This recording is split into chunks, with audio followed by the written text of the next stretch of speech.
Reallyfe street stars.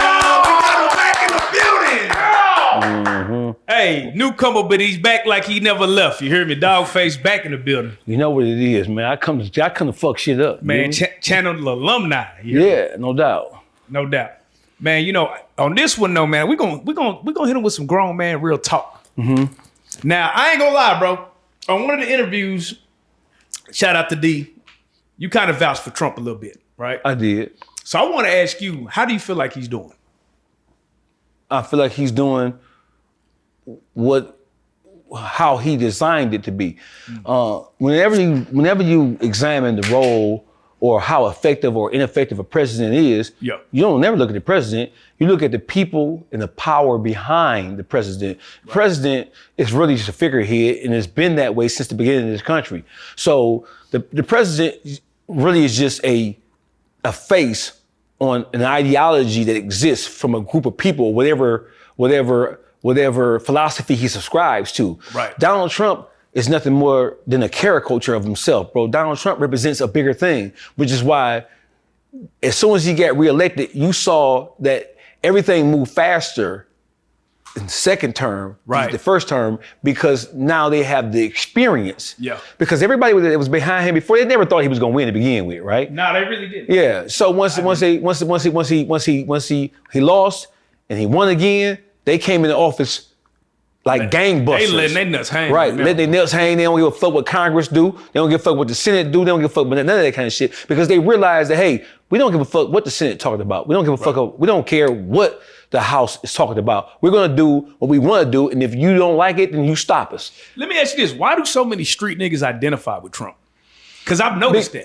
It's the whole Donald Trump effect, bro. I mean, it's the whole Bill Clinton effect. Bill Clinton, when it comes to his relationship with black people and his kinship to the so-called black cause, Bill Clinton's term as president was more detrimental and had more of a negative impact on black people than Ronald Reagan, a president who was a staunch Republican, who people looked at as a racist and a bigot.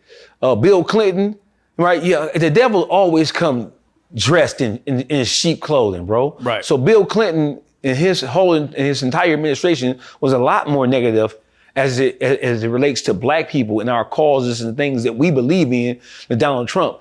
Donald Trump, he is what he is. He is what he's designed to be. Donald Trump and Charlie Kirk, who was the next up and coming Donald Trump, they are what this country wanted to see happen. You know, it's crazy, right? Because they always say, you know, the rich get richer, the poor get poorer. In the middle ground, at the middle, they kind of losing ground, right? Right. Like right now in the streets, how do you feel like people are surviving? What do you think people will take? What measures do you think people will take to survive in this state of the economy that we in right now? I mean, first of all, people have always been. So in the country we live in now, specifically, you talking about all people or just black people? We talking about our people right now. Yeah. All people? Yeah. Our people. No, our people. Oh, our people? Oh shit! Coming out the pandemic, man, you had so many people who took so many different losses, and the pandemic really exposed. It really exposed what black people thought was possible. It really exposed a lot of weaknesses that existed inside the black nation, inside the black race. Black people, what came out of it is that black people really understand now, or should understand, that in order to be successful, it's going to take more than just a 9 to 5. It's going to take more than just working for somebody. If you really genuinely want to be successful, you have to find a way to start your own business, start your own program. If not, then you're going to be subject to the whims of whatever the company does. I'm from Detroit, so Detroit, in a large part of the job market in Detroit is through the automotive industry, Ford, GM, and Chrysler. Yeah. How Ford, GM, and Chrysler goes, so does the entire state of Michigan. Yeah. So when they lay off, when GM lays off 500-600 people, when Chrysler lays off 900 to 1,000 people, when you have 900 people who are making $50,000, $60,000, $70,000 a year, when they get laid off, right? Then you throw the whole economy of the city into a tailspin. So I'm thinking that what it should have taught people is that you have to find something. You have to find your own niche. You can't just simply rely on a 9-to-5 job. You can't rely on a company because companies come and go. And if the pandemic didn't teach anybody anything else, it should have taught them that. Right. And coming out there, I talk to people all the time about businesses, and people say, well, damn, what business should I invest my money in now, in 2025? Right. I said, the first thing you need to do is you need to examine the businesses that were able to survive the pandemic. Not even necessarily thrive, but survive. Because the pandemic was a worldwide shutdown. So any business that was able to survive, even if they didn't grow, if they didn't thrive through the pandemic, if they were able to survive the pandemic, that is the type of industry, that's the type of job market, that's the type of companies you should be looking to invest in. Because anything that was able to withstand that and still be standing coming out of the pandemic, you gotta take a look at it. You know, it's crazy. I wasn't arguing, but I was chopping it up with my homeboy, right? And we were debating, since the pandemic, it feels like America itself is losing its trajectory on the world as far as dominance. Before the pandemic. Before the pandemic, because we live in a capitalistic society. Right. So in America, everything's for sale. So what the pandemic did and what Donald Trump's presidency did, it really highlighted the fact that this country is for sale. It's been for sale. But what it really did, it exposed in the rawest form, in the rawest fashion, right? Because Donald Trump raw dogged that shit, you hear me? Right? And then everything played, and they would see, listen, white America, they were waiting for a Donald Trump. They were waiting for a cowboy, no pun intended. They were waiting for somebody who operated outside the norms of what normal politics was considered to be. They were waiting for that. White America couldn't wait to get a racist motherfucker in there so they could start to be racist again. They couldn't wait to call a nigga a nigga. They couldn't wait to call a fag, right? Now, listen, just take a look at this, bro. And I know I'm off the subject, but let's look at it. Never, in the last 20 years, it has never been so acceptable to call somebody gay a fag, or to use any type of slander or derogatory word towards homosexuals. Now, you can call a fag, you can call a sissy, you can call a punk, and ain't nobody mad at you. You ain't getting counseled for it. Listen, 10 years ago, if you were to say, oh, I don't like fags, to even say the word fag, they turn the TV or off. sissy, right? Or to even say punk, or to even refer to anybody who's living a homosexual lifestyle as anything other than homosexual or alternative lifestyle living motherfucker. Right. If you were to say anything like that, they would cancel you. Hollywood would cancel your ass. It's a Snoop Dogg effect. Yeah. It's a Snoop Dogg effect. Snoop Dogg is a prime example. Yeah, I don't know why he caved in. He was supposed to, Snoop Dogg bitch ass was supposed to grab a hold to the whole Donald Trump shit and run with it. But it is what it is, man. We live in a society now where anything goes. This country, anything goes. And coming out of the pandemic, when you examine Donald Trump's administration, and then I don't want to just blame everything on Trump. Right. Because black people are so disenchanted with politics as a whole, right? And when you look at the conservatives versus the liberals, bro, when it comes to politics as a whole, none of that shit really serves the best interest of black people. Black people got to wake up and stop being so brand loyal to people who don't give a fuck about them. There is the whole Charlie Kirk situation, for example. It's a battle between the conservatives and the liberals. Hey, listen, bro, the conservatives campaign and ideology and philosophy versus the liberal ideology and campaign. Neither one of those things necessarily play in the favor of black people or the things that we need in order to be successful. And that's why I always say now that as a people, if we don't learn to unify, if we don't learn to come together, right, then we're going to be in trouble because nobody gives a fuck about us. Facts. We don't even give a fuck about us. That's a big fact, bro. So if we don't give a fuck about ourselves, how then can we take our collective power and force somebody else to give a fuck about the issues that affect us as a people? That shit's crazy, bro. It's crazy when you, I don't know, man. It's like, I was watching something, right? And they were saying that the housing market, right? For example, they were saying that a lot of people can't get houses because of the interest rate. The price of the house itself is too high. So you're seeing a lot of houses drop, right? And at the same time, you're seeing rent drop, which doesn't really happen at the same, those two things don't happen at the same time. And they're saying it's like a recession and inflation at the same time. Yeah. And it's not like some shit that we haven't really seen before. So I just be trying to predict like, damn, where is this going? So if you were to predict right now, where do you think it's going within the next 2 to 3 years? Where do you think this whole shit is going? Well, with AI and... You already said it. The rich, the people who have means and have wealth, right? As long as they don't do anything that causes themselves to lose it, they're going to get richer. The nature of how this economy is set up is if you have something, you're going to get more of that, right? You're going to get more of what it is that you already have, right? The poor are going to get poor, and they're getting poor right before our eyes. And people who have money, so the gap between, the disparity between rich and poor, that gap is growing exponentially right now. People who have the means to move and to do things and to invest in things, it's a prime time to take whatever you have to invest it into the future. It's a prime, you're in a prime situation now where people who have are going to have more, and people who have less. See, let me tell you something, bro. People who don't really have, people who are not financially educated, they don't have the financial acumen, they're not getting smarter, right? And because of the nature of how poor they are, they're in a state, they're in a desperate state, and they're scrambling, trying to just survive. Not even, most motherfuckers in the ghetto, bro, they're not looking at starting a business for real. They're looking at trying to maintain what they already have. They don't even understand that the shit you have is nothing on the scale of what really matters. It's nothing. So the poor are going to get poor because they lack the financial, they lack the acumen, they lack the connectivity, and they lack the friendship circles. Because poor people don't get rich by just simply hitting the lottery. Poor people get rich, or poor people do better because they change their mind states, right? They change their habits. They change the things that are not necessarily conducive to them doing better and becoming better.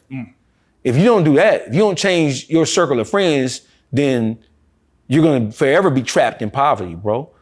Because the things that's going to benefit you more, so first of all, black people are so fucking miseducated and so undereducated. Black people don't know anything about finance whatsoever. At all, bro. At all, period. At all. But is it, okay. I had a guy. And that's by design, too. I was going to say, I had a guy that came on my show and was like, well, the white people been victimizing us for 500 years. It's not really our fault, for real. Listen, let me tell you something, bro. You can stand on, you just frustrate the shit out of me. I'm not saying I said this. I get you. Let me just tell you something. Listen. Because I don't stand on that side. Okay, so listen, and forgive me, brother, but let me just tell you this, right? Right. History is our best teacher. Facts. Right? Right. And so history is available, right? Motherfuckers use the internet to go look at everything. TikTok, Instagram, Facebook, and all the rest of that dumbass shit, right? But the internet is a genuine source of information. Whatever you're looking for, you can find it. Right. But see, black people, the biggest problem is we don't know what we don't know. We don't understand that the shit that we hold near and dear to our hearts, that shit is nothing. That shit is ridiculous. We shouldn't even be focused on a lot of that shit, right? And then black people as a whole, our entire mindset, our opinion can be swayed so easily by things that don't have a motherfucking thing to do with us. Like, for example, Charlie Kirk got shot in the motherfucking neck 2-3 months ago, right? Right. We're still talking about Charlie Kirk. Right. Who gives a fuck about Charlie Kirk? Charlie Kirk ain't got a motherfucking thing to do with the things that affect you as a black person. And Charlie Kirk's death, his life and his death, is really just a symbol of white dominance, white superiority. That's all it is, right? Black people allow themselves to be taken to the left or to the right, right? We allow ourselves to be placed on emotional roller coasters according to what's happening in this country. And a lot of that shit don't have nothing to do with us one way or the other. We shouldn't even be arguing and talking about Charlie Kirk whatsoever. Charlie Kirk was what he was, what he was, what he was. He was, I've never seen this country raise up in modern time to try to disassociate somebody from the different views that he had. Right. Well, Charlie Kirk wasn't a racist. Why are we arguing about whether Charlie Kirk was a racist or not? The things that Charlie Kirk said is smacked of racism. It smelt like racism. Right. And for anybody to try to tell black people what is or isn't racist, That's insanity, bro. It's kind of like trying to tell a Jew what is or isn't anti-Semitism, right? You have people trying to tell black people that Charlie Kirk wasn't racist. You can't tell me what I perceive as racist behavior, racist language, facts, racist philosophy. You can't tell us that. Right. How dare you try to tell us how we should perceive what we know coming out of his mouth sounds like racism. You crazy as a motherfucker. Because at the end of the day, he was saying a lot of crazy shit. He was saying a lot of shock value shit. Hey, listen, Charlie Kirk, bro, sorry for cutting you off. No, you good. Charlie Kirk, he pointed out everything wrong with everybody else except white Anglo-Saxon Christian men and women. It's as simple as that. Fact. He was a master when it came to pointing out all the negative, specifically about black people, as if that shit was profound. Right. Motherfucker, that wasn't Freudian. When you say the black on black crime is a problem, right? When you say crime inside the black and black communities are a problem, when you say gangs are a problem, that ain't no shit that black people don't know and don't understand. Right. The whole world knows and understands that a portion of the black community is ass fucking backwards. Right. We understand that. So what he did was, it was a dog whistle. Right. I'm gonna say it again. It was a dog whistle.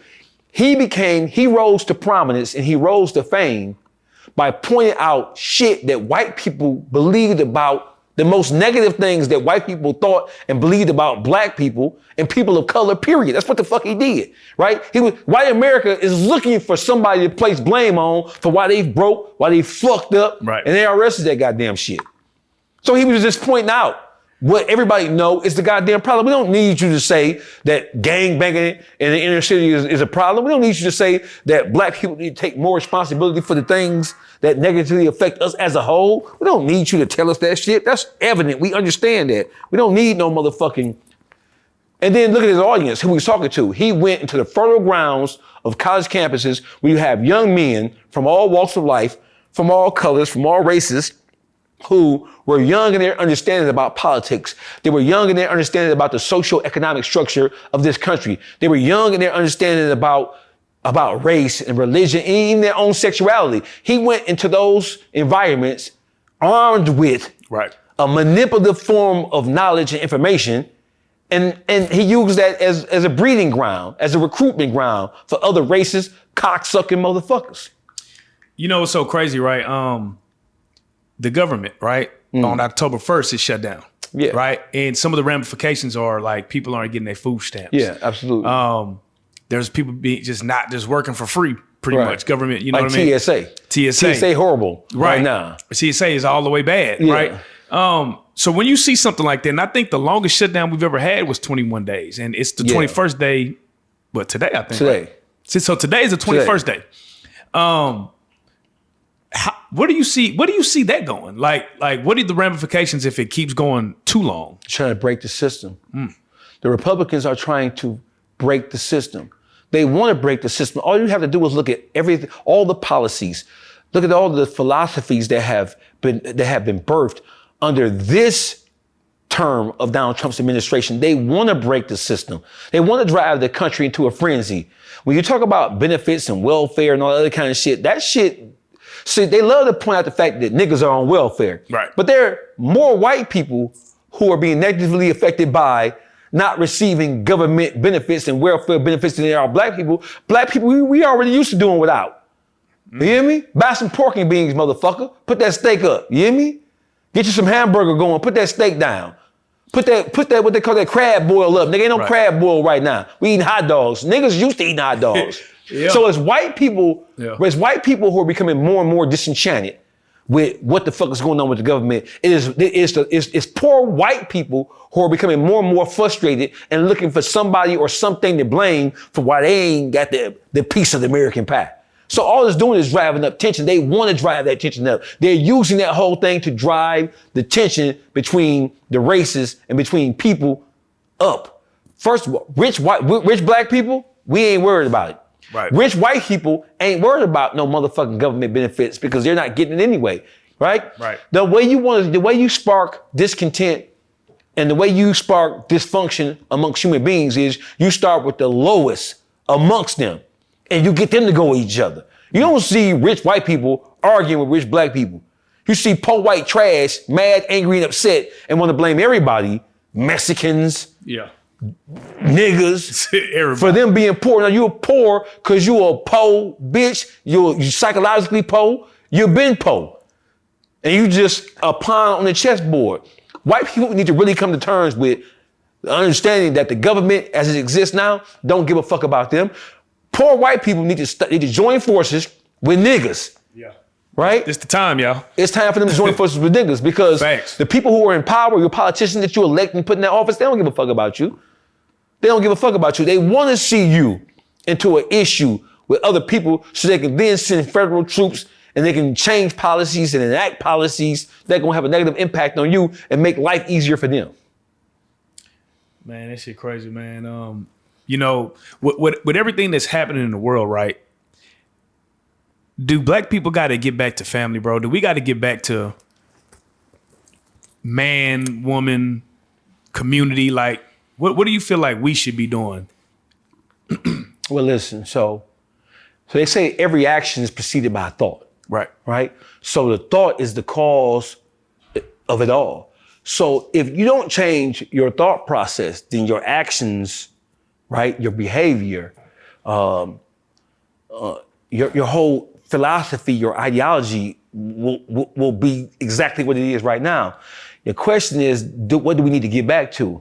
Brother, listen, the whole Willie Lynch syndrome where he divided black people, where he enacted a philosophy to slave masters, right? Because they knew that you couldn't hold 5 million black African descendants in chattel and physical slavery forever. So they enacted a philosophy to psychologically enslave us because they knew they weren't gonna be able to physically hold us for long or forever. So the whole divide and conquer thing is the black nation is a house. And psychologically, we've been divided. We've been separated. We've been separated against each other. We've been separated from each other. There's no connectivity between black people anymore. There's no connectivity between black men and black women. There's no connectivity between black people as a whole. You have black people who look at each other like we're our ultimate enemies right now, right? Like 30, 40, 50, 60 years ago, like during the civil rights era in 1960s, 50s, 60s, and 70s, right? We understood who our enemy was, right? Now we have been conditioned to believe based on our behavior that we are our own worst enemies. And in some cases, it is true. Right. Because when you go outside, brother, and you put your chain on, you put your clothes on, you jump in your car, you ain't worried about nobody white robbing you, doing nothing to you, right? Not at all. So it is true that we have become our own worst enemy. So to answer your question about what we should do, we in trouble, bro. We in trouble. We are black people as a whole, as a unit, as a group. We are so far gone now that it is literally impossible for us to come back together because it ain't just about I wrong you or you wrong me and we can't get past it. Right now, you have black people, you have generations, you have at least 2 generations of black people who were conditioned to hate each other. So this shit is systemic now. It ain't just that you shot Lil Pookie and you shot Ray Ray, and so therefore maybe we can get together and develop some common grounds and stop it, right? It ain't like it's Dirk versus NBA Youngboy. Right now, you have an entire generation of young black men and young black women who grew up in households that are completely dysfunctional, right? And so you have young black men and women nowadays who don't got a motherfucking clue about unity. They don't give a fuck about no unity. They only care about themselves. Yeah. And as long as we maintain the attitude that it is just us and we only care about ourselves, we would never be able to climb out the hole that we in right now. Because like I just said, you have a whole generation of black people now. And now we're working on the second generation of black people who don't believe that you my brother and you my sister. We don't believe that shit, bro. It ain't just about the fucked up education. It is what happens in our own household. Like, for example, right now, you have black women. Black women have been transformed into the enemy. Break that down. Listen, bro. I mentioned the whole Willie Lynch syndrome. Willie Lynch wasn't just about dividing the light skin and turning the light skin niggas field versus the dark skin niggas. Yeah, field versus house. Field versus house and the man versus the woman. The first thing they did is that they raped, molested, beat, and basically tried to destroy black women right in front of their men, and then their men couldn't do anything to save them. So what that does is that it psychologically, it puts it in your mind that there's nothing this nigga can do to save me. When you come out of slavery and go into the welfare system in the 1960s and 70s, if you want welfare, black woman, Gotta get rid of that man. you gotta get rid of your man. So that's just another form of separating black men and black women. And you telling the black woman, hey, you need these benefits, you need this food stamps, you need to have, because back then it was called vendoring. You get your rent vendor, you get your utilities vendor, they would give you a stipend and pay for all that kind of shit. But if that man in that household, you can't get nothing.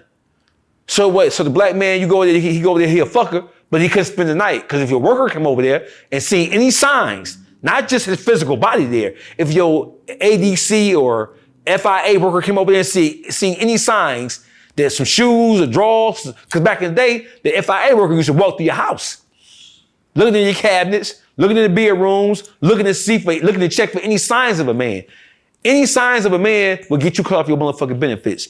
So the issue is that black people, we in trouble. The black woman is actually the open enemy to the black family dynamic right now, because black women have been conditioned and trained. No nation can rise higher than the women operate inside the nation, because the women are the first teachers of the young black boys and girls. The women are supposed to hold the household together while the man goes out and does everything he can, everything in his power to bring back sustenance to the household, to maintain the household. Black women now, they've been taught and conditioned and trained that they don't need black men for anything. Right. And so now you have a whole generation of black women, or more, a generation and a half of black women who have zero respect for black men. Zero. You can't say nothing. You can't even correct them. So now, when they see this, first thing they're going to say, well, black men ain't handling his responsibilities. Hey, listen, let me tell you something, sister. If you can't take instruction, if I can't correct you, if I can't call you out, if I can't do what I need to do in order to bring peace and harmony in the household without you getting mad, angry, and upset, and labeling me checking you, or labeling me trying to help you, labeling that as me being sassy, as me being a bitch ass nigga, as me being emotional like my mama, right? As me being anything other than a man who loves you and is trying to correct what you got going on and thereby correct what we got going on inside our household. Right. If we can't tell you nothing. But let me ask you this though, because the solution can't be to give up on the black woman either though, because if we do that, then we really fucked, right? Because it's like a badass kid. That's never the solution. But let me just okay, yeah. So I want to make sure we're on the same page. Yeah. So listen.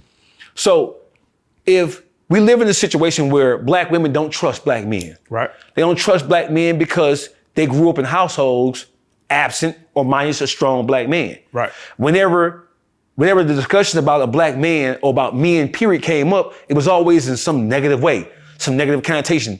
So we always talk about how the absence of black male role models affect black men. Right. You grow up and you take on all the qualities of your mama, your grandmama.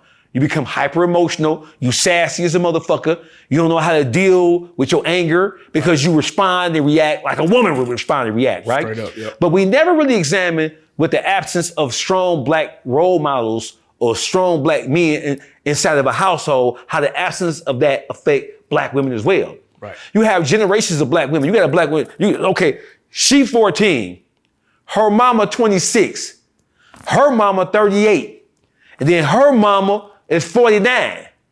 Ain't no man nowhere in that equation. So you have black women growing up in households, generations of them growing up, right? No black, they don't even know. See, listen, black women don't even know that you're supposed to step to the side and let a man open up the door for you, right? Black women don't even understand that. And when they say it as a way to degrade the black man for not doing it, right? But you have black women now who don't even know how to play their roles.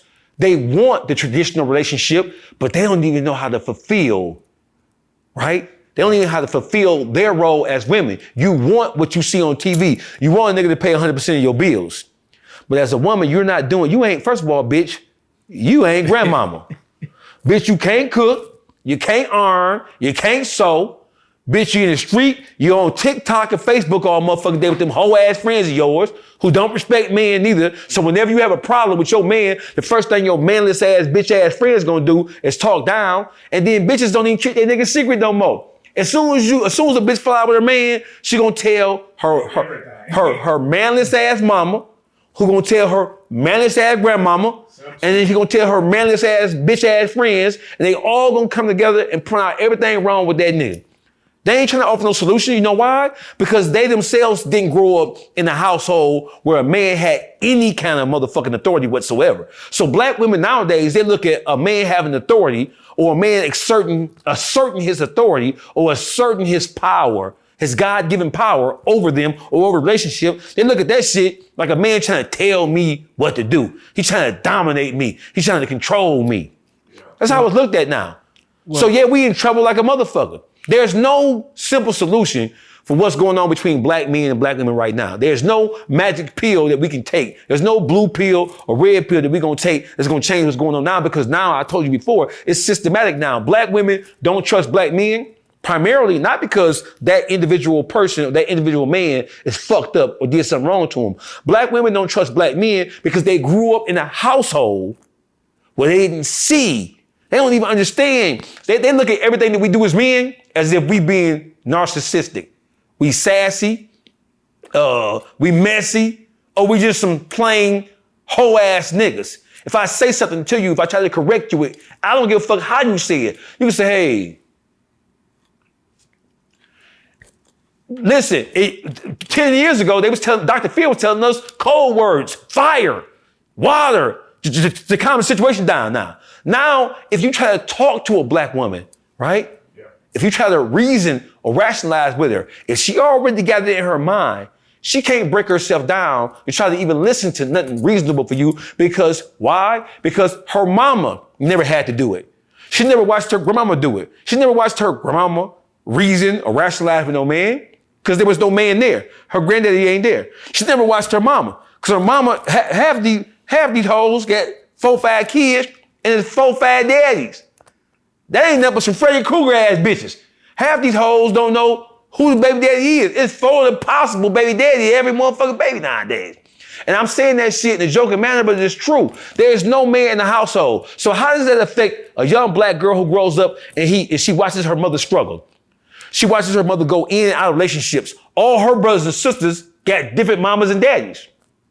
Where's the connectivity? Where's the uniformity and all that? So black women grow up literally not respecting the tradition, not even understanding. I don't even want to say respecting. They don't even understand what the role of a man is supposed to be. So as they grow up and as they become more mature and as they start to get in relationships, they look at anything like it's a challenge, or they look at every action that a motherfucker does as if he's being narcissistic, being overbearing, and being controlling. They don't even understand what a man is supposed to do. They don't understand that a man is supposed to try to correct something when it's wrong. Well, to be fair, Don't start that shit. Don't start that shit. Come on with it. There are a lot of men. Yes, they are.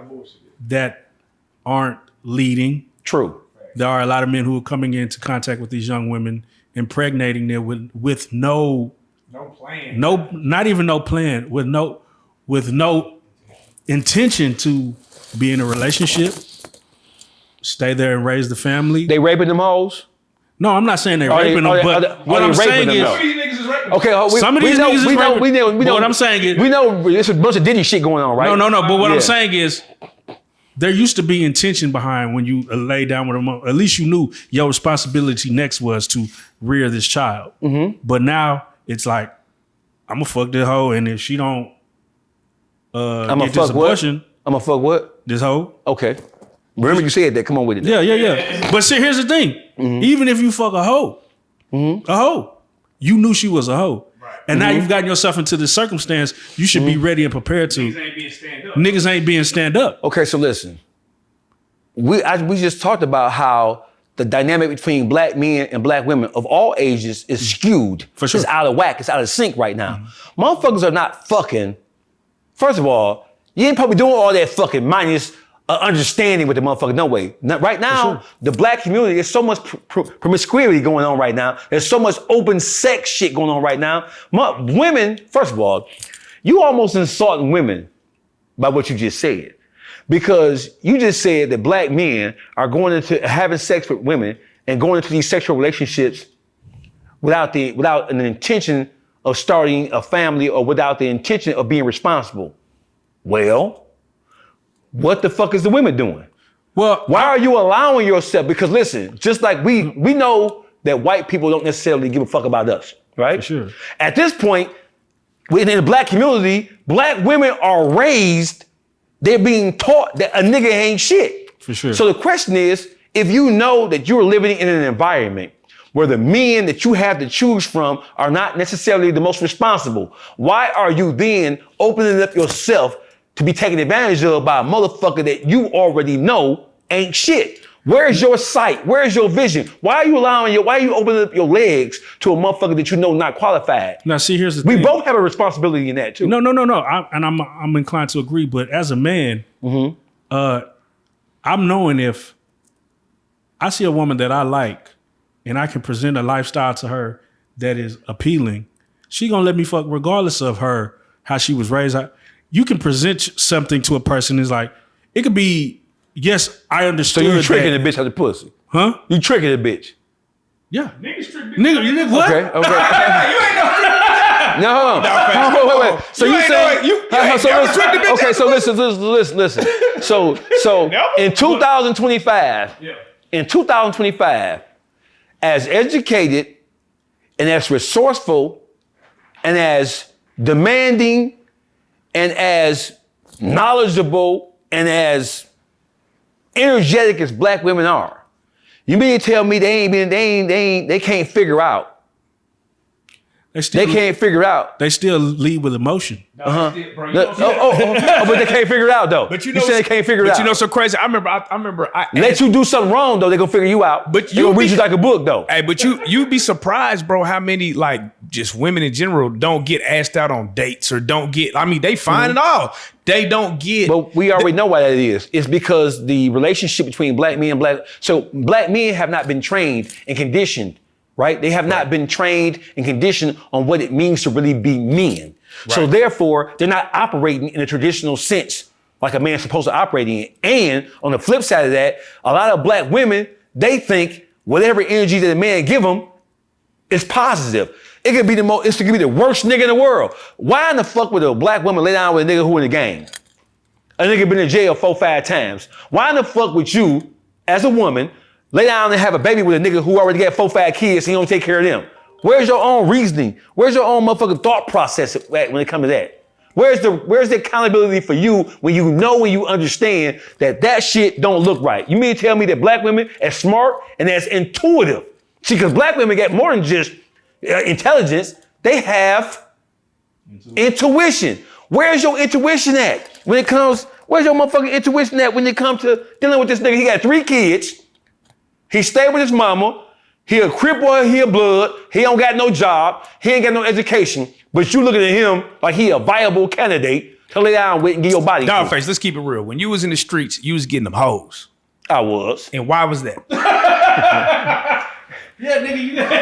Why was that, DawgFace? I would like to Why think, was that, I would like to think it was because of my motherfucking personality. You think it was the personality? I would like to think you that. slanging that eye. You slanging that eye. I would like to think it was. I would like to think it because my motherfucking personality and my good motherfucking disposition. No, sorry. That's why I It's like to 'cause think. It was just because you was a street nigga and you had Yeah, status. it is. But see, so listen. You know so fucked up? No, just I know niggas that are square niggas that are like cool. Yeah. They can't get bitches. Right. I mean, these niggas, if you just looked at them, So you're why? like, this a player Listen. nigga. But So he's if you know him, listen. If you know a guy, he has a college education. right, He has a good job. He has a career. Right. Beyond the job, he got his shit together. right, But and get treated like dog shit. But the sisters don't want him. Right. They're ready to lay down with a nigga who a gangbanger. Yes. Been in jail 2-3 times. Got credit score is 428. Got 3 or 4 kids by 3 or 4 different women. Ain't taking care of none of them. Right? What makes a person like that attractive and appealing to a woman who's not only operating with intelligence, but is operating with intuition as well? A woman's intuition at some point in time is more powerful than her actual education level. Or we just mammals, nigga, and we give off the pheromones. No, hey, listen, when you talk about... Do you not believe in some of that? No, like, no, I do believe that. It's absolutely true. But at the same time, right? So you have to let your intellect lead you. Bro, you have to let your intellect that never lead really you. happens when it comes to love, though. Love is insanity when you think about it. Nigga, like, as a man... What nigga just says, bro, I'm gonna go in there, I'm gonna go, every dollar I make, nigga, I'm just gonna give it to this person. I'm gonna go have kids, be broke as fuck.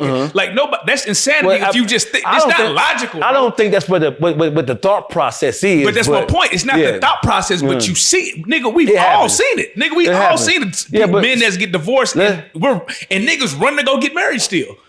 Because love make you do that. That's called a glutton for punishment. But that's what it's called. But love make you do that. I'm saying love will make you say, this ain't gonna be me. Yeah, but see, the whole thing is, right? So listen, so if we drawing up on love, and we drawing up on motherfuckers being, we already know that black men and women are both sexes are both hyper emotional, and they make decisions based on irrational trains of thought. Right. So if we want to correct anything about our race of people, then we have to grow out of that. The change starts with education. Right. Right? If we don't educate ourselves and we don't control ourselves, then we're destined to repeat the cycle over and over again. Right? It's as simple as that.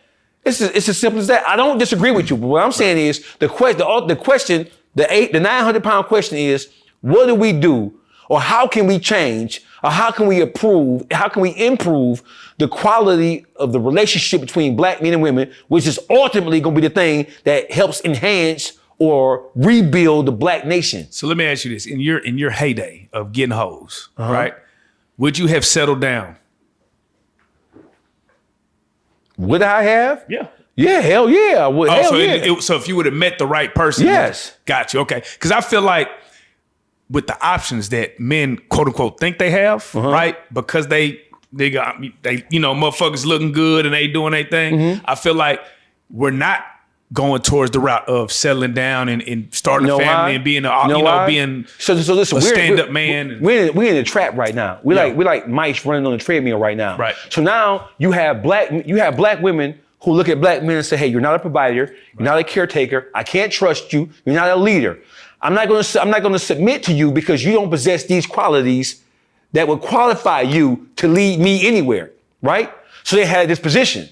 So then you have black men who are looking at women and saying, okay, no matter what I do, no matter what I say, she's not going to submit to me because she was raised not to submit to me if I don't have X, Y, and Z. A lot of the expectations that black women have of black men, you got to be rich.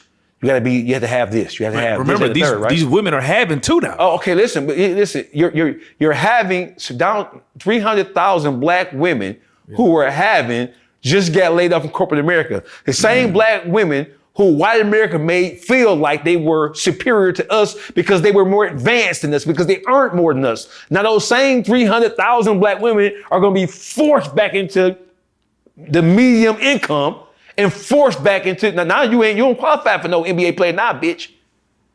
You don't qualify for no motherfucking Dallas Cowboy now, bitch. You qualify for Pookie, who work at Captain J's. I ain't gonna lie to you, bro. I done seen some bum bitches at the Cowboy game. You don't qualify for that now, bitch. Bitch, you gotta get you a regular motherfucker right now. So I'm not disagreeing with you, but I'm saying, so listen. So I'm not blaming everything on black women. I know it. But what I'm saying is that black women have been conditioned to go against black men at every turn. So no matter what you do, whether you're a good nigga, you just said that the good niggas are getting treated like scrubs because he ain't turnt, he ain't lit, he ain't Young Thug, he ain't Gunna, he ain't whatever the case may be, right? Their concept of what it means or what it takes to be a good man is all skewed. You don't have to be rich and famous to be a good man. Right. You don't have to be rich and famous to be qualified. You don't got to be driving a Range Rover, a Cadillac truck, a Ferrari or Lamborghini to be a good man. Our whole concept of what it means to be successful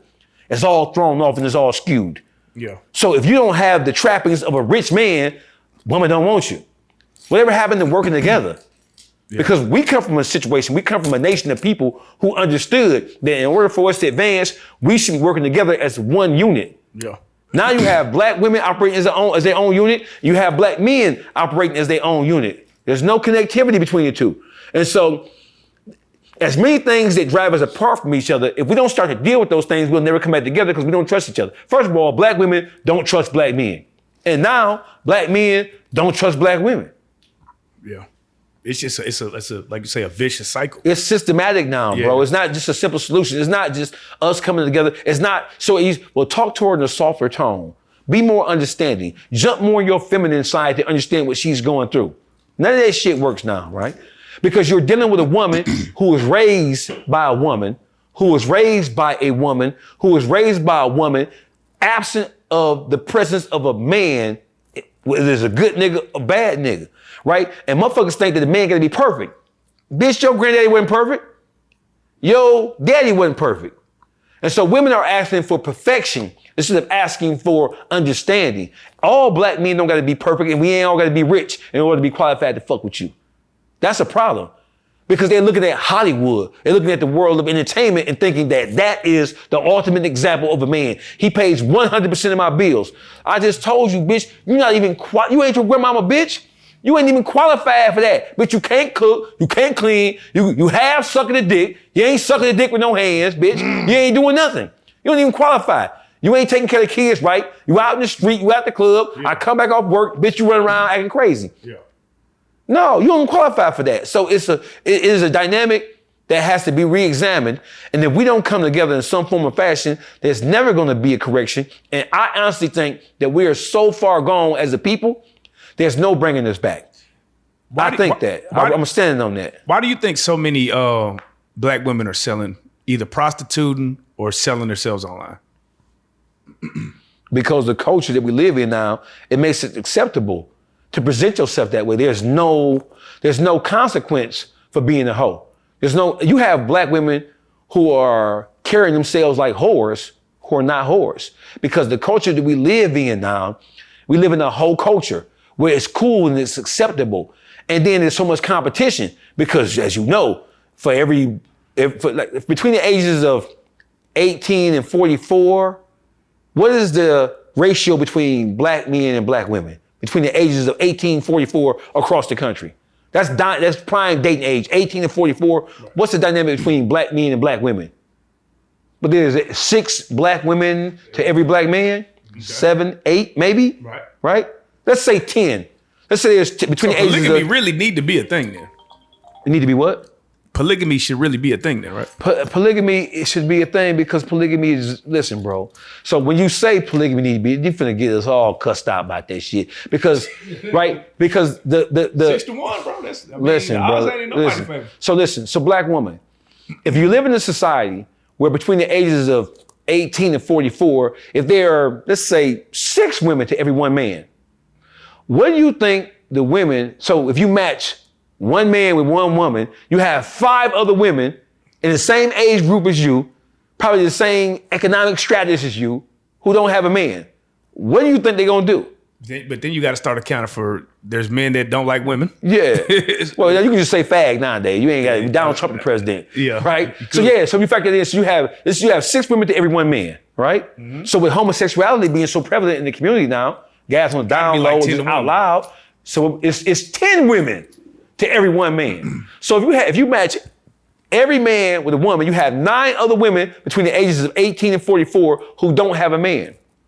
What do you think those women who like men, who are attracted to men, and who want a man, who understand how valuable a man is, and they understand how strong they can be with a man, what do you think they're gonna do? They're gonna compete. They're gonna compete. They're gonna compete, and they're gonna overextend themselves because they're gonna be the side bitch. The average motherfucker who doing well, like yourself, bro, it's sad bitches. It's a sad bitch smorgasbord. A bitch can know what it is, right?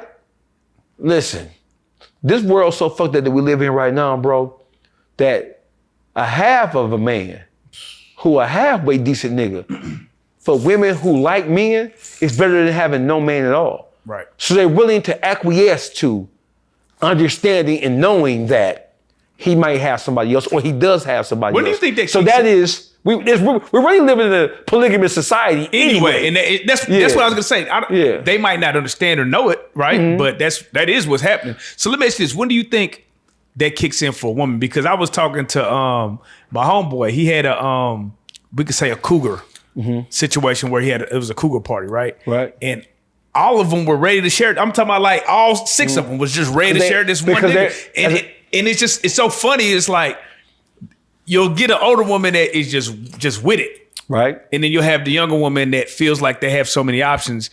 Nigga, I'm not doing none of this. You know what I'm saying? The young women don't understand yet. Yeah. They haven't lived long enough to understand that as many options as you think you have, you don't really have them. You don't really have them. So that is what the situation is. An older woman, she's lived life. She's traveled. She has traversed. She has dealt with many of men. She has heard stories on the job and in her relationships with her sisters and her aunts. And so they understand, hey, listen, if I like men, I want to be with a man. So I may have to deal with something that I don't want to do. But for the sake of having a man, having a piece of man is better than having no man at all. Young women don't understand that yet. They think they got some shit going on. Bitch, you ain't got nothing going on. And we're going to teach your bitch ass.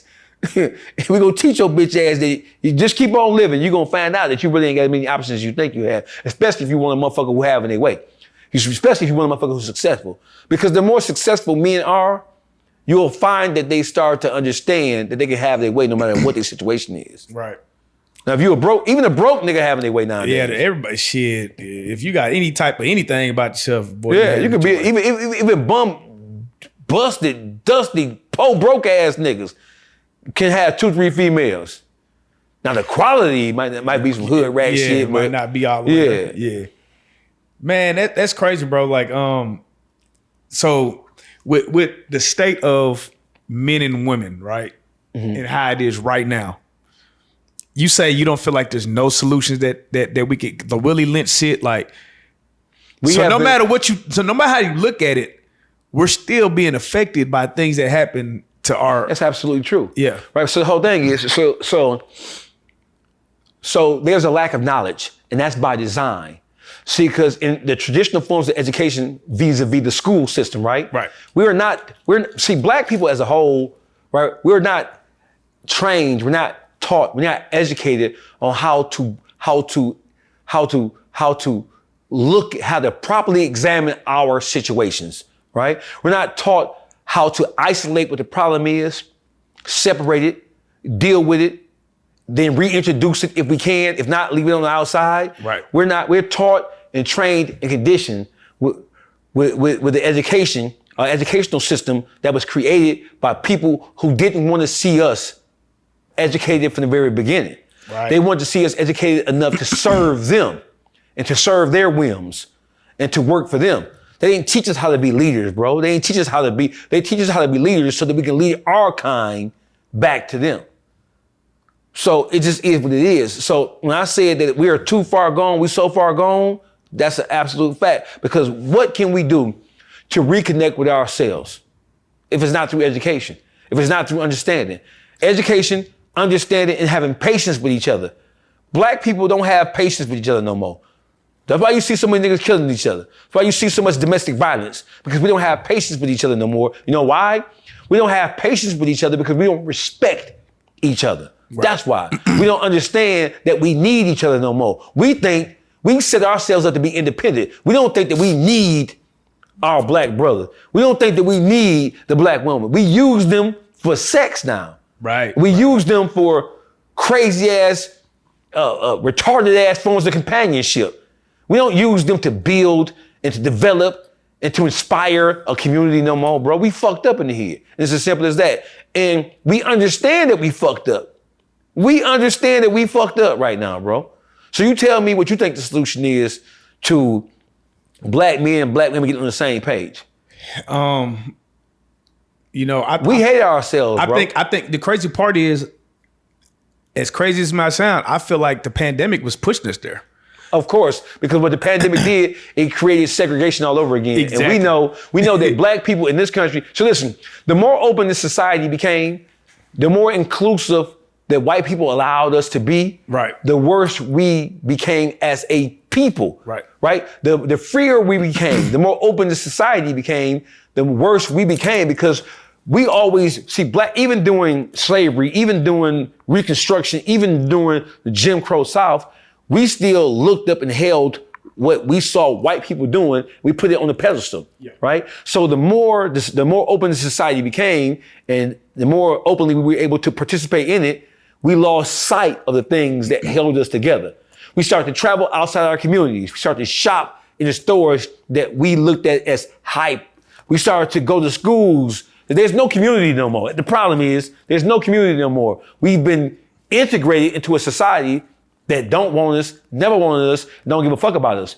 And they have tricked us into believing that the more like them we become, the better off we'll be. That's why you see most stars and entertainers, right? They gravitate towards all things white and they run from all things black. And it's not just because they're gonna get robbed or get hurt. It's because they look at being associated with white people like it's a form of affluence, like it's a form of prosperity, like it's a form of growth. That's how you look at that shit. Man, that shit is crazy, bro.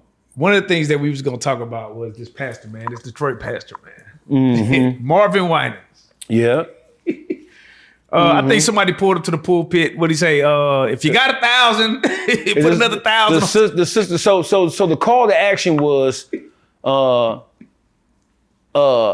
anybody who can give 1,000 plus one. That's what he said. Yeah. 1,000 plus one. Come get your offering now. He never said 1,000 plus 1,000. Right. He said that we can argue about asking, in this economy, asking your parishioners for $1,000 so you can go fuck a hoe anyway. Because Marvin Winans is one of the biggest hoes in the city of Detroit. He just got caught. He just got his ass whooped and got beat up in the hood on the west side of Detroit. And we found out he out there fucking on everything. They're smoking crack and shooting dope in her. You hear me? He participated in all the shit that he preached against. So when the sister approached the pulpit to give her offering, she had $1,000. She gave him $1,235. Now, mind you, she got her child with her. She got a little boy on her side who obviously understands that his mother looks up to this man like he's somebody special. Right. He basically rebuked and scolded her in front of the entire congregation and in front of the world because perfecting churches on the east side of Detroit. Right. They film and then they broadcast live their service and then they film it and then broadcast it again and again and again. The whole world watched him, how he treated that woman. That shit, listen, let me tell you something, bro. You might not like this shit, right? One of the biggest problems in the black community right now is the black church. In the city of Detroit, there are more black churches in the city of Detroit in 2025 than there have ever been in the history of the city. There are more black churches or black run or black led churches in the city of Detroit in 2025 than any other time in history. From the small mom and pop churches to the mega churches that seat 20, 30,000 motherfuckers. But the condition of the people who live in the community has never been worse. So that means that we have more black churches and more black pastors, bishops, ministers, and all that other shit. We have more of those people. We have more so-called religious people operating inside the city of Detroit right now than any other time in history. But the condition of the people who live in those communities are worse now than ever. Explain that. How can you have more churches who are supposed to be preaching and extolling the word of God, but then the condition of the people who live in those same communities are worse than ever? On every corner in Detroit, you got a liquor store and you got a church. On every corner. Most of the motherfuckers come out of church going right to the liquor store and getting drunk and getting fucked up as soon as they leave. The message is not congruent with the times that we're living in right now. The message, Christianity as a whole, is a slave-making religion, bro. And for those who prescribe to it, I know I'm gonna get a lot of pushback on this shit, but I don't give a fuck. Whenever you teach somebody to look for their reward in the sky, whenever you teach somebody or train somebody to look for their redemption, to look for their salvation once they leave this earth, that is the ultimate plan of the white man at work. Because if that shit was true, why in the fuck, listen, if the ultimate reward was to die and go to heaven, and then their white people are pushing that shit on us and have conditioned and trained us to accept and acknowledge that, while we're looking for our reward in the sky, they buying up and grabbing up and trying to control everything down here on earth. Why? If you can't take it with you, if it don't mean shit, if the ultimate goal, if the ultimate reward is to ascend to your heavenly Father and try to get in the pearly gates, why are these motherfuckers who preach that shit more than anybody on this planet, why they ain't giving a fuck about that shit and trying to buy and control everything down here? So while niggas is looking for a pie in the sky, you got these crackers who's trying to control and govern everything, snatching up everything, trying to control everything, trying to push you out the motherfucking equation. That's crazy. That's crazy, bro. It's crazy, bro, because when you start thinking about like just religion, you know what I mean? Just in general, like you do start seeing a lot. Now I do. Religion is fentanyl right now, bro. Yeah, it is. It's dope. It is. It's hope. It's selling hope, right? Yeah. But what do you say to the people that need hope, like that need something? Well, like, what do you say for those people? All human beings need hope, but what it is that or community, because you can say the church provides community also, right? I don't see it. You see it? Look at the condition. Okay, listen. I just said right now we in Texas. I'm almost 100% sure that most of the politicians who are black in this city have support from major black churches. For right? sure. Probably for sure, yeah. And I'm also willing to bet that most of the black population in the city, they look at the black elected politicians who they supported like they're not really representing them, representing how they feel and what they believe should happen. I'm willing to bet you that there's a disconnection. The disconnect between politicians who we elect and then send to the state legislature or send to the federal legislature, that shit is worse than anything else. Them niggas is the modern day gangsters. Yeah. So my thing is that the disconnect between, listen, black people are fucked up when it comes to politics, we fucked up when it comes to religion, and we fucked up when it comes to the dynamic between black men and black women. The whole black family structure is all fucked up. We don't stick together. Politicians don't give a fuck about, they use us for our vote. And they use us like pieces on a chessboard. Yeah. They know that we don't stick together and we don't have any common thread or common unity amongst ourselves, and they can pull us any which way they want to because they know we're so fractured and so disenfranchised from ourselves that we're just a tool to be used. When you look at the Mexicans who voted for Donald Trump in droves. Yeah, that was crazy. But Donald Trump is Donald Trump is Donald Trump. And that's the problem. Let me just tell you this right here, bro. Black people, we got to start to re-examine the relationships that we have with Latinos, Chicanos, Jews. We got to start to re-examine that shit because the people who were once the groups who were once our friends during the civil rights struggle, they were our friends because they needed us because we were the ones who had the foundation in the civil rights era. We were the ones who had all the groups. We were the ones who had the connectivity. We had the resources. The Mexicans didn't have those resources in this country. The Vietnamese didn't have the Chinese, the Japanese didn't have those resources. The Arabs and the Chaldeans didn't have the resources. We had a chain. They used us to get what they thought they needed to be successful. And once they got to where they needed to be, they abandoned the black cause. The same thing with the women's rights organizations. Right. The same thing with the homosexuals. The homosexuals jumped on the black struggle campaign and then used us to get what they considered to be their fair share of the pie. Then they abandoned us. They didn't give a fuck about us. So let's talk about this. Why do black people keep allowing us to get used? Because we are miseducated. If we allow ourselves to be used by white people, we're so focused on what white people are doing, you have to constantly examine and re-examine your relationship with the people who you think you have an alliance with to make sure that the alliance or the understanding you have is still what it was originally intended to be. Right. And if black people are still confused about white people and what white people mean to do to us, we concerned about, we fucked up when it comes to that. We fucked up when it comes to that. Man, say so. You know, this is crazy, right? So what I want you to touch on, right, is Detroit, right? Detroit, the state of Detroit, right? We saw it go through where Detroit was Detroit, nigga. It was the automobile company, big player in the house.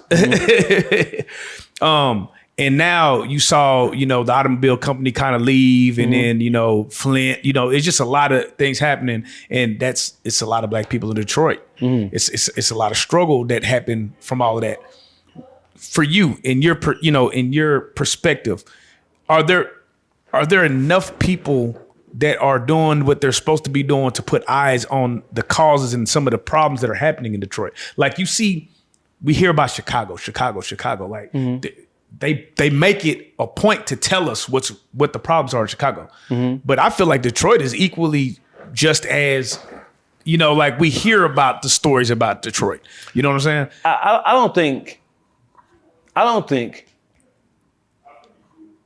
think that we as a people should try to separate or try to create a distinction between a Chicago and a Detroit, right? A Chicago and a Houston, or a Detroit and a Houston, right? A Detroit and a Miami, a Detroit and Atlanta, because all black people share the same problems, no matter where you're from. The industry that drives Detroit, of course, is the automotive industry, but the industry that drives Houston might be manufacturing, oil, gas, natural resources, all the same thing. These systems were not meant to make black people prosperous. It was meant to drive an industry and to build wealth for people who don't look like us. So Chicago is a place that needs work. So is Detroit. So is Houston. So is LA. So is any area where you see black people as a whole, no matter how big or small the community is, black people all face the same problems. So Detroit has experienced its ups and downs. The economy of Detroit has always been affected by the automotive industry since black people started coming up there in the 1940s and 50s, right? Yeah. When you take that away from you, black people working in a plant in Detroit is a hustler city.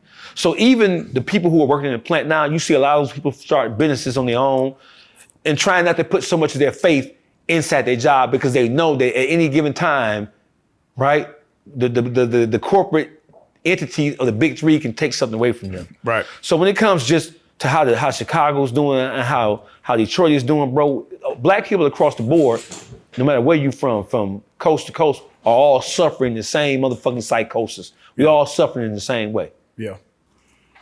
D'Angelo, man, rest in peace. Yeah, rest in peace to him and to his aunt slash grandmama slash baby mama, Angie Stone. Why you say that?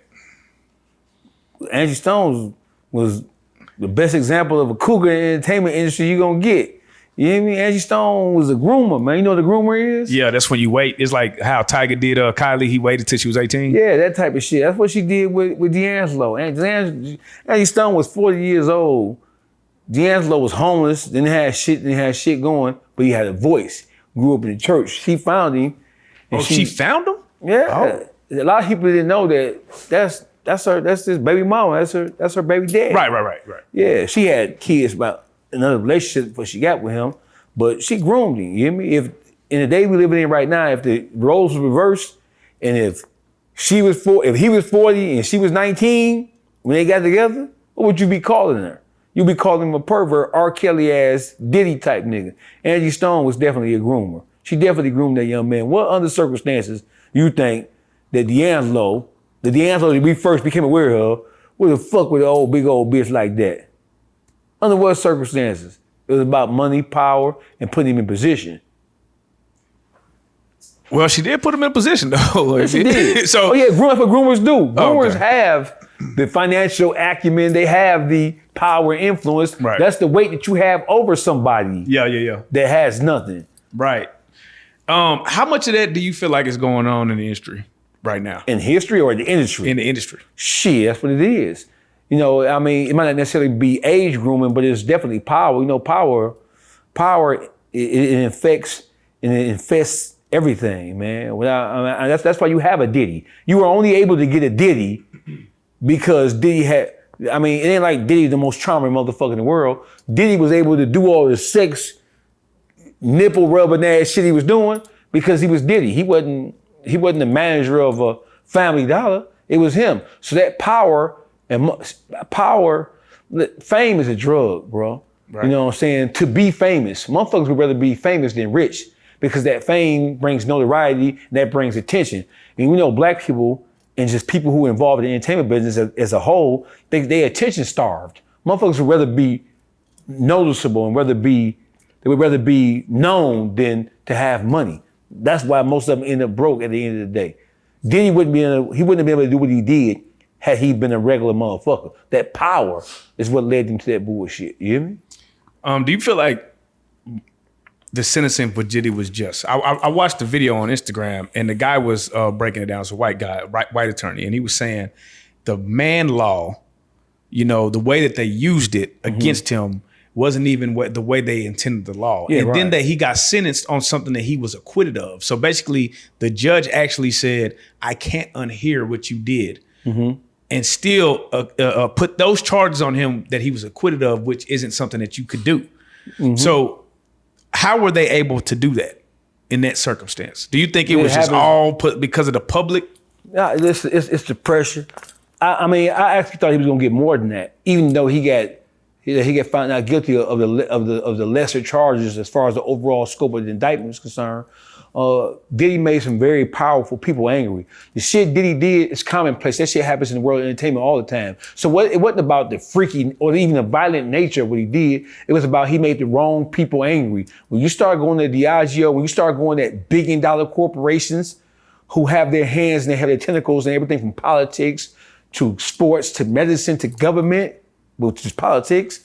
When you start fucking around like that and when you forget your place, when you forget that you a nigga, when you forget that if it wasn't for them, you wouldn't be where you are, despite your level of talent and influence, right? And when you forget your place as a nigga, you're gonna always run afoul. You're gonna always find yourself in a fucked up situation like Michael Jackson.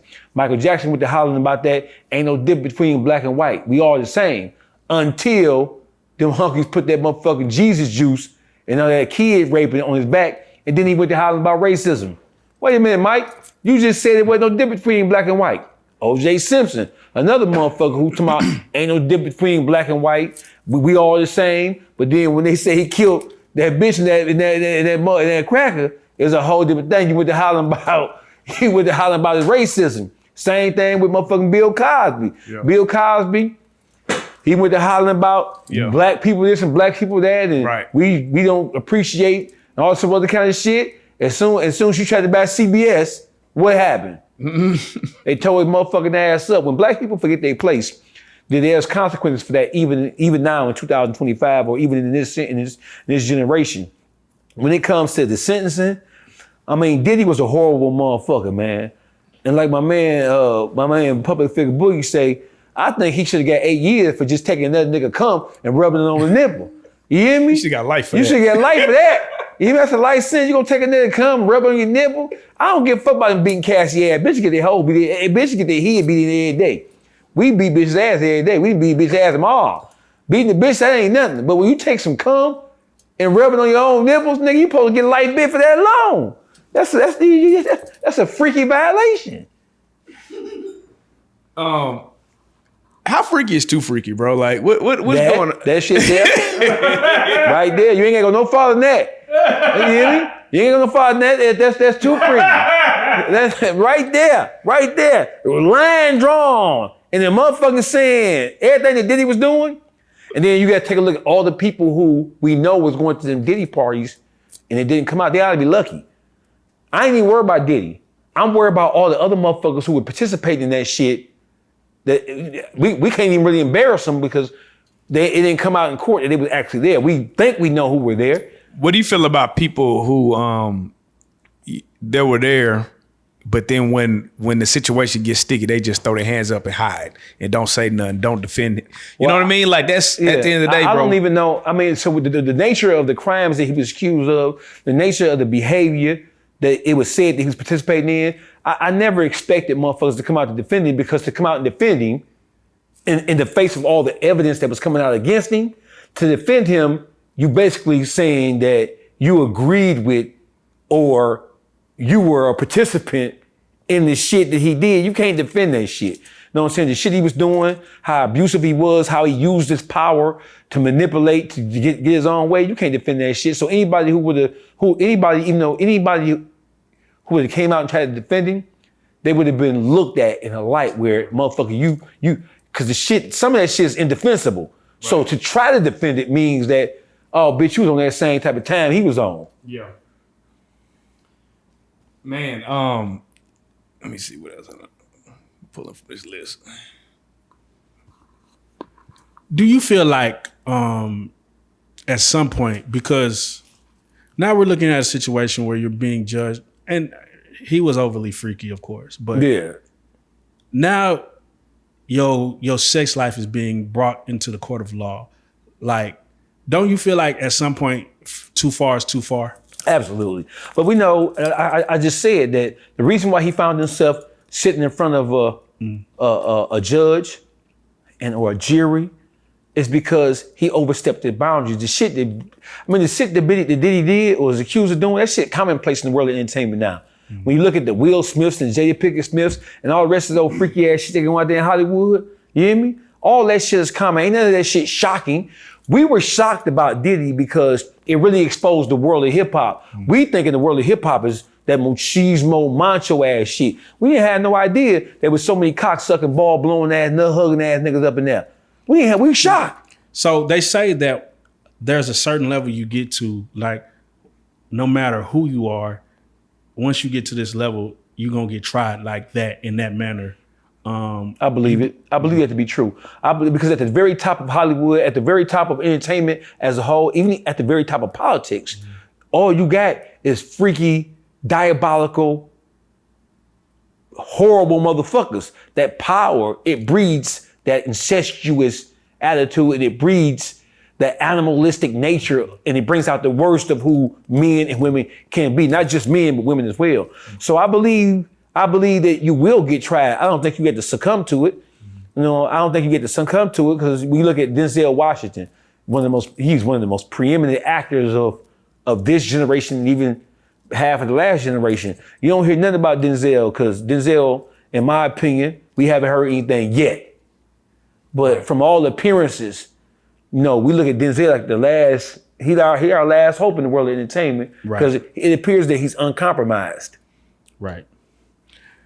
Do you think Black people should stop participating in this realm of the Hollywood, like because it seems like inside that like sports, Hollywood entertainment, it seems like we always get we become disenfranchised, we get dominated, we always come up out the losing end of that side of entertainment. I mean, it all falls back to how a person was raised and just their overall standards and their morals and their moral compass as a whole. Whenever you ain't standing on nothing, man, you can be easily influenced to be whatever a motherfucker wants you to be. You got motherfuckers who, you got to look at the nature of entertainment. The nature of entertainment, you don't have the most solid motherfuckers in music. You ain't got the most solid motherfuckers in the world of movies and acting and shit like that. You got motherfuckers who want to be. And the urge to want to be something, that shit outweighs common sense. And that's how these motherfuckers find themselves in compromising situations like that, to where you will send a motherfucker to Hollywood and he totally straight. And for a shot at something, a little thing, like Ray J, for example. Ray J is I'm thinking Ray J an ultimate player out there. Mm-hmm. All of a sudden, Ray J coming down gay on the motherfucker, you hear me? I never expected Ray J to come down like that, even though I knew he was a little bit shaky, but Ray J didn't came out of the bag out there. That bag he came out of there, that's just some horror. That Ray J is Diddy Jr. Who you got for this No Limit versus Cash Money? What do you think? I'm old enough to remember No Limit and Cash Money as a heyday. Right. Cash Money, I don't think there's any way Cash Money could win. I really don't. When you look at the amount of artists, and even though every artist on No Limit wasn't all superstars, it was just too many different personalities. With Cash Money, you hearing the same 3-4 people over and over again. And so the audience don't really have opportunity to cheer for nobody. When you get outside of C Murder not being there, when you get Silk the Shocker, Master P, me, X walk out there, then you bring in the other people to come in too, it's gonna get a crowd, new energy and a new boost. You feel what I'm saying? Then Snoop gotta walk out there too. Snoop, yeah. With No Limit. He don't have no choice. And then we don't know if Lil Wayne gonna show up. Lil Wayne didn't really show up on the Cash Money reunion tour. I think he made a couple of stops. But if Lil Wayne don't show up, Cash Money don't stand a chance in the world. They through. Well, you know, they don't have Mystical. I think Mystical's still incarcerated. He ain't raped one too many bit. Yeah, so they can't. So I mean, I think is he locked up again?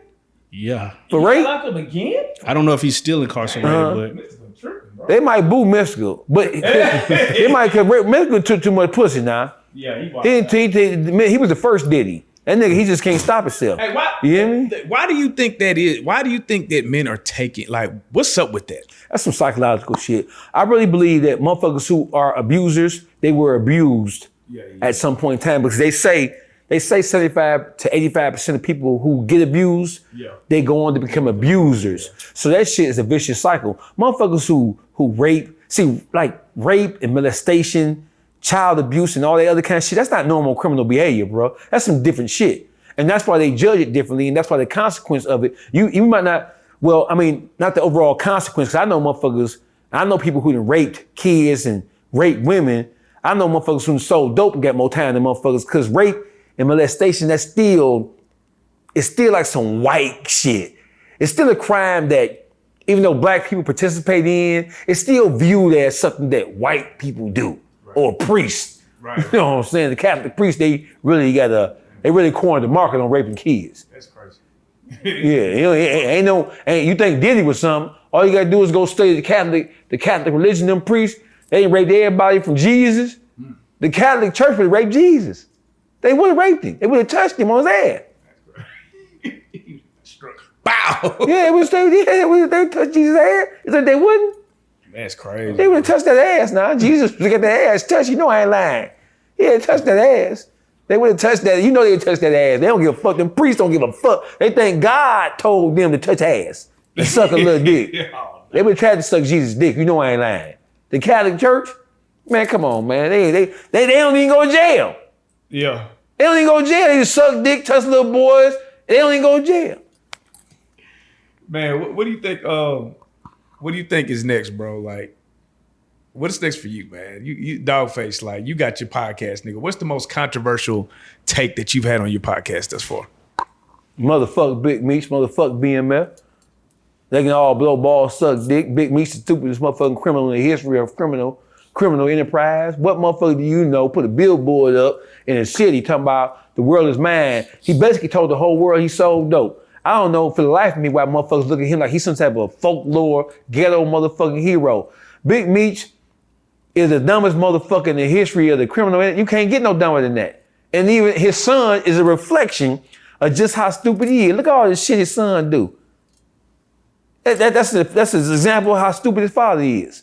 Stupid. And it's so crazy that people praise those activities. You know what I'm saying? That's because that's an example of how brainwashed and how fucked up black people as a whole. We look up to the worst in our community. Motherfuckers look at Big Meech like Big Meech was some type of motherfucking Martin Luther King or something. Right. When you really think about it from a mature, see, cause this shit is gonna be wildly unpopular with the hood niggas, but Big Meech would have sold dope to your mama. He would have sold crack to your auntie. He would have sold crack to your kid. But motherfuckers look up to that shit like that shit is some cool, clever shit. And that's one of the reasons why black people are so fucked up now, because we look up to and we admire all the wrong shit, and then we make it a sin. We make it a sin to criticize shit that's destructive to us as a whole. And that's one of the reasons why black people are so fucked up now, because we idolize and we worship all the wrong shit. I liken it to like a when you see a figure like Big Meech, right?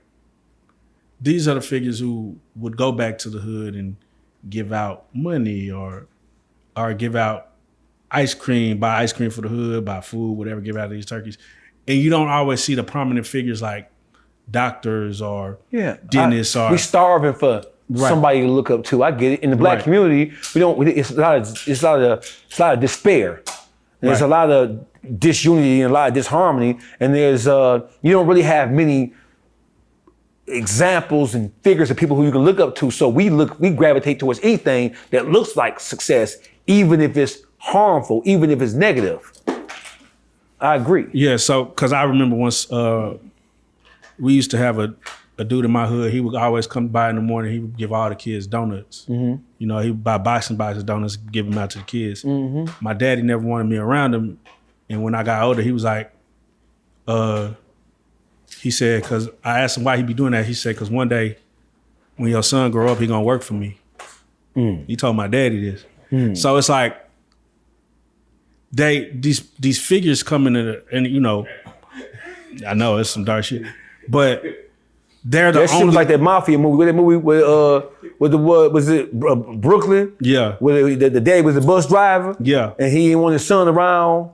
That was like that same kind of situation. But you know, you when you think about black success, we don't have these like if there was a doctor who was coming through the hood, like passing out donuts, and he was like, "Yeah, I'm gonna make sure your son is a doctor," you know, or I just always wonder, like, what if we had that? I think if we had that dynamic, because you just want to look up to somebody who getting some paper. Yeah. Like you just want to see somebody who actually made it and doing successful. Yeah. Right. I got you. Yeah. And that is one of the strangest aspects of our community, is that some of the most successful people, different walks of life, they don't necessarily come back and put on a good face for whatever they're doing outside of the criminals. We see the criminals, we see the drug dealers, we see the killers every day. We can touch them, right? And so even though that shit is negative as a motherfucker, that's something that we can see. It's something that's constantly in our face, right? Especially if you're from the hood, because you're living amongst that element. So I get it. When you're from the hood, you don't see the doctors come back. You don't see the lawyers come back necessarily, unless you in the hospital after you got shot, right? Or you're in the courtroom and you got to defend your life. But yeah. I mean, we don't have the neighborhood superstars who are not criminals that come back and have any major impact or influence on the hood. And I think that's when the dynamic will change, when we see the figures that are positive in our neighborhood come back. A lot of motherfuckers don't want to come back, because to come back means you put a bullseye on your back, you put a target on your back. Motherfuckers who are in the street, they don't mind coming back because they earn their living in the streets. They earn their living in the mud. So they don't mind coming back because that is where their income, that's where their success came from. Motherfuckers who make it out the hood, who are not involved with that shit, they don't want to come back because they don't want to be reminded of where they came from, or not all of them, or they don't want to risk what they've worked so hard to achieve just to get killed, just to get murdered in the hood by motherfuckers who don't appreciate what it is they did and how far they've come. Right. Trump, no kings. Why do you think he's trying to make it to where he can just continue to be in office and function? Like, what do you think his end game is? His end game is to institute policies and to change the dynamic of what it means to be a politician in this country. He's gonna test the boundaries wherever and however he can, because the ultimate plan of Donald Trump, it can't be realized in total just over the next 3 years. So he's gonna test them. He's gonna test what we've known politics to be, and as simple as that. And it's a refreshing thing. I think he should do his worst, because politicians have been playing with all Americans for so long. They have been non-representative of the true causes, and they've not been the champions of the people, and they've been doing what the fuck they want to do. You send a motherfucker to Congress, you send a motherfucker to the Senate, them motherfuckers become different animals. They don't represent you, they represent special interests. They don't represent you, they represent shit that we don't even have no clue about. You feel me? I think Donald Trump should do his motherfucking worst, because what he's gonna do is teach all of America lessons. He really gonna teach niggas and the motherfucking Mexicans who voted for him. That's why I don't feel sorry for them motherfucking Mexicans. I'm telling you the truth. Y'all got what the fuck y'all deserve. You know why? Because, let me tell you something, man. See, a lot of these so-called minorities, they don't appreciate what it has taken for black people to get to where we are right now. They don't appreciate our journey. So a lot of the new Mexicans and a lot of the new immigrants that have come over here in the last 20, 30 years, they're not familiar with the civil rights struggle. They look at us based on the tent and based on the definition that white people have given us. They look at niggas like we lazy, like we're not where we should be because we're criminals, we drug addicts and shit like that. So a lot of the Mexicans, a lot of the Koreans, a lot of the Arabs and Chaldeans, a lot of the Japanese motherfuckers, a lot of the Indian people come over here, they already have preconceived notions about who we are and what we are based on how Hollywood has projected the criminal, the worst of us to the whole world. So before the Indians, before the Chinese, before the Vietnamese, before the Koreans come over here, they already looking at us like we some shiftless, lazy, dope fiend, whores, and criminal motherfuckers. So I think Donald Trump, what he's doing is teaching a motherfucker a lesson. All this shit is a lesson. I think he ought to do his worst. Because what he's really doing, he's just doing what all politicians do without no chaser. Right, for sure. Ain't no chaser. He fucking the country without no condom. Man, do you think he'll be successfmore in moving past these 4 years? It might be pushing it. But so I'm more concerned about if he's not able to pull it off, right, then he understands that he only has 3 more years or 2.5 more years at this thing. Right. So if he's not successful, brother, what does that everything mean? is for sale. If he's not successful and he has to jam through his philosophies and his policies and his end game in 2.5, 3 years, if he gonna jam all that shit through, niggas really gonna be fucked up. America really gonna be fucked up. America for sale, bro. If you got some money, buy all this shit. You hear me? Buy all this shit. Ain't none of this shit real. All this shit for sale. Ain't no morals, ain't no values. Washington, D.C., when you look at that shit, no, listen, you got so all of the respect that used to exist, all that shit is over with, man. Politics is gangsterism right now. People said we grew up understanding that the top politicians are gangsters. Now we know for a fact that shit really is some mafia gangster ass shit. So I heard you say earlier that you feel like black people we've pushed ourselves into a position that we can't get out of. Yeah, I feel like that. Why? Why is because we are so disconnected from each other. First of all, we are miseducated. And to say that we are miseducated, it suggests that we have a workable or a usable degree of education to begin with. So I don't even want to say that we miseducated. We're so undereducated and underdeveloped emotionally, psychologically, mentally, and spiritually. We don't have any connection to each other. Our connective tissue used to be an understanding that we all came from the same place. We all experienced the same things. And our ancestors all went through the same trials and tribulations. Now, we're so disconnected from our past.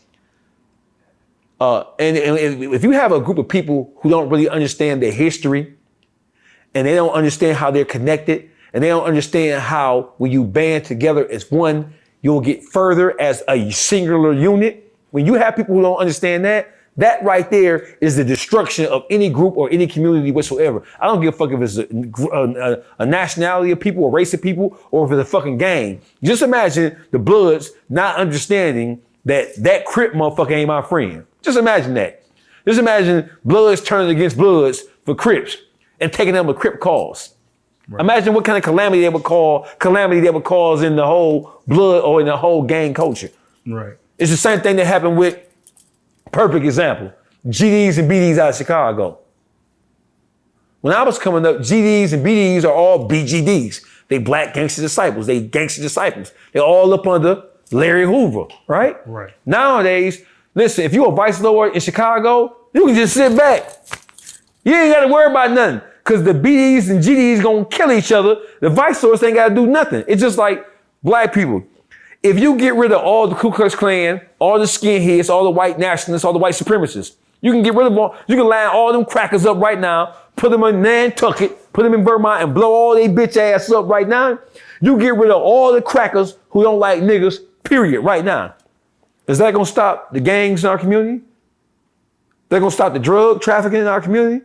They're gonna stop all the abusive, negative shit that we do, all the self-destructive activity that we have. They ain't gonna stop none of that kind of shit. Because we've already been trained and conditioned to hate each other so much so that we try to seek each other's destruction. So it's the same thing, bro. Black people are in trouble and there is no remedy for this shit in sight. Simple as that. You get some money, you got some money. You better get your family and get the fuck on the other side of Houston. You hear me? You better get your fuck on the other side of Dallas and on the other side of Fort Worth, you better get the fuck out there with the white folk. You hear me? That's what you better do. Because if you having your way on anything, it's a nigga look just like you gonna take it. And they gonna kill you if you won't give it up. You know, I've always felt like the easiest way to, because especially with YNs, right? The easiest way to dismantle all that shit is just get them by themselves. Well, I mean, listen, but I'm following you. Come on with it. You get, if you, DawgFace, get one of them little 15-year-old niggas and you just like, I guarantee you, that gangster shit just go out the window. They might play hard for a little bit, but it's hard to be hard when you in front of somebody that's really hard. We don't have enough OGs. For sure. The YNs outnumber the OGs 100-1. Yeah. The YNs don't, I'm gonna say something that might be shocking, but the YNs, as crazy as it sounds, they are our future. If we can get to them, and if we can take the energy that they have and refocus that energy, then you'll have an army of the strongest black men in the history of this country because they are fearless.